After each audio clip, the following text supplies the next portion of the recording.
Doom, I see a world brimming with demons, explosions, and hellfire, and playing it delivers the same cathartic craze the original Doom and Doom 2 did back in the early 90s. But the new Doom is louder and faster than the old model. From the outset, two things are made immediately clear. You were born to kill demons, and you'll do anything it takes.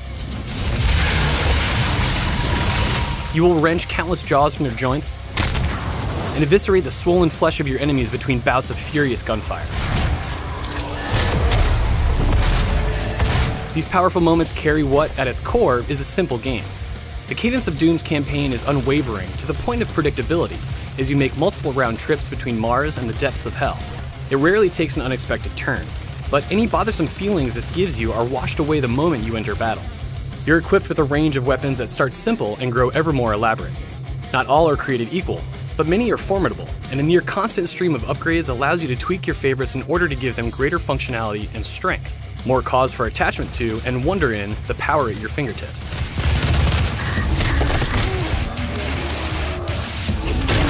This power extends to glory kills, Doom's contextual dismemberment techniques that can be triggered when you cause an enemy to stagger. Enemies occasionally drop health items and ammo when felled by a gun, but you're guaranteed an injection of health when you flay your opponents using your bare hands, and occasionally with a body part of their own.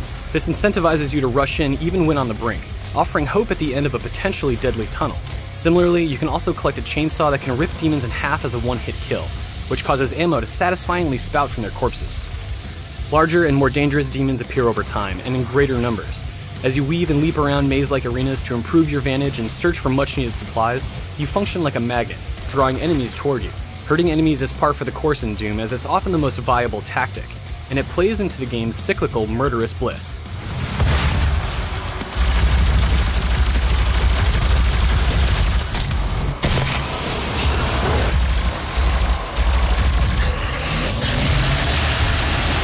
The tension of facing increasingly durable enemies gives this system longevity despite its repetitiveness.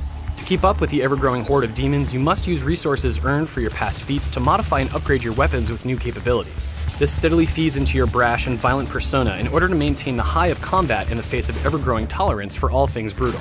Where a shotgun blast to the face was once satisfying and effective enough, you ultimately desire the thrill and power of unleashing a mortar-like cluster bomb from your double-barreled best friend. When he's spent, you'll be thankful you upgraded your heavy assault rifle with micro-missiles that pierce the air with a subtle whistle before lodging under the skin of a demon and exploding one after another. Secrets and hidden areas aren't new to Doom, but the variety of rewards you can reap are greater than ever. Every bit of hardware, including weapons, armor, and their underlying software, can be augmented in multiple ways. The process of awkwardly platforming your way across Doom's maps in search of items does grow increasingly tiresome as your pulse drops to a murmur, and your patience for anything other than combat eventually wears thin.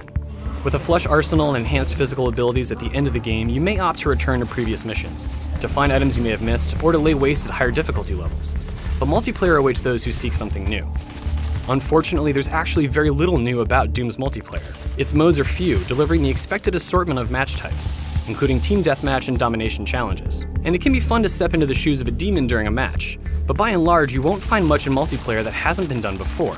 But what's there is enjoyable in small doses, thanks to the fast pace of combat and the explosive nature of Doom's weaponry.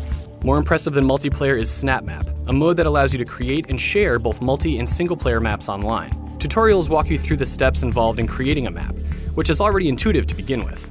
Snap Map will live and die through the creativeness of the community, which has already made a strong showing, delivering a collection of maps that range from brutal to absurdly entertaining. More than multiplayer, Snap Map is the cherry on top of the new Doom.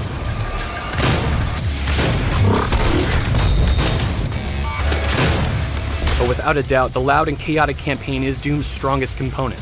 It's straightforward and simple, but it serves its purpose, to thrust you into increasingly dire scenarios, fueled by rage and the spirit of heavy metal. It captures the essence of what made the classic Doom games touchstones of their day, and translates it to suit modern palettes with impressively rendered hellscapes and a steady influx of tantalizing upgrades. Doom is the product of a tradition as old as shooters, and while it's not the model to follow in every case, modern shooters could learn a thing or two from Doom's honed and unadulterated identity.